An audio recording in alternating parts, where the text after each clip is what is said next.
శ్రీరామ రఘురామ నిన్ను వేడుకోగ దిగిరావా జయ రామ. శ్రీరాముల వారి సేవలో తరించిపోతున్నటువంటి సీతారాముల వారి భక్తులందరికీ నమస్కారాలు తెలియజేసుకుంటూ, ఇవాళ ఇక్కడ ఉన్నటువంటి మనమే కాదు, మన రాష్ట్రం, మన దేశమే కాదు, ప్రపంచంలో ఉన్నటువంటి హిందూ బంధువులందరూ కూడా ఎంతో పవిత్రంగా, అత్యంత పవిత్రంగా భక్తి శ్రద్ధలతోటి శ్రీరామ నవమి సందర్భంగా సీతారాముల వారి కళ్యాణం జరుపుకోవడం, గొప్పగా వైభవంగా ఇవాళ శ్రీరామ నవమి జరుపుకోవడం జరుగుతుంది. మీకందరికీ, ఇక్కడ ఉన్నటువంటి మీ అందరికీ, మీ బంధువులకి, మీ కుటుంబ సభ్యులకి,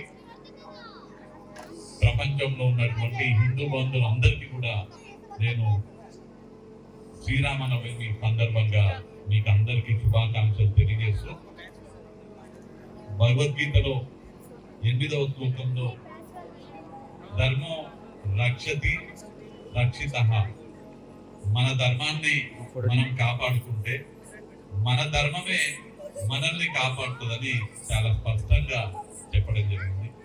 మహాభారతంలో, మనుస్మృతిలో, వేదాలలో కూడా ఇదే మాట ఉచ్చరించడం జరిగింది.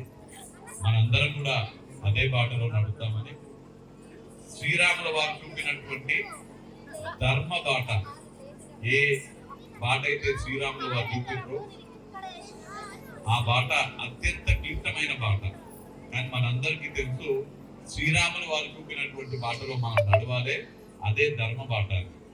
ఏ ధర్మ బాట అయితే, మంచి బాట అయితే శ్రీరాముల వారు చూపినారో ఆ బాటలో మనందరం కూడా నడిచేటువంటి శక్తి మనకు ఆ సీతారాముల వారు ఆ శక్తి మనందరికీ ప్రసాదించాలని ఇవాళ శ్రీరామనవమి సందర్భంగా మీ అందరి తరఫున నేను ఆ శ్రీరాముల వారిని కోరుతూ, పూజిస్తూ, ప్రార్థిస్తూ,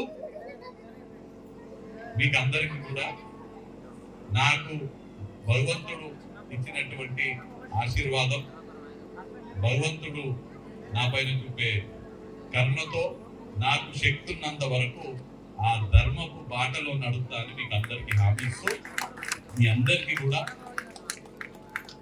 మా దంపతుల తరఫున శ్రీరామ నవమి సందర్భంగా మీకందరికీ శుభాకాంక్షలు తెలియజేస్తూ, మళ్ళీ ఇవాళ మీకు శుభాకాంక్షలు తెలియజేస్తూ, అయ్యగారులకి కృతజ్ఞతలు తెలియజేసుకుంటూ, ఎక్కడ ఏ గుడికి వచ్చినా కానీ అయ్యగారిని దీవిస్తూ పునర్దర్శన ప్రాప్తి రస్తు అని చెప్తుంటారు. మళ్ళీ కూడా నాకు పునర్దర్శనం ఇక్కడికి వచ్చి మళ్ళీ వచ్చే సంవత్సరం శ్రీరామ నవమి నాడు మళ్ళీ మీ అందరితో మాట్లాడే అవకాశము, మీకు వచ్చే సంవత్సరం కూడా శుభాకాంక్షలు తెలియజేసే అవకాశం కూడా ఆ భగవంతుడు నాకు కల్పించాలని ప్రార్థిస్తూ మీకు అందరికీ కూడా కృతజ్ఞతలు. జై శ్రీరామ్.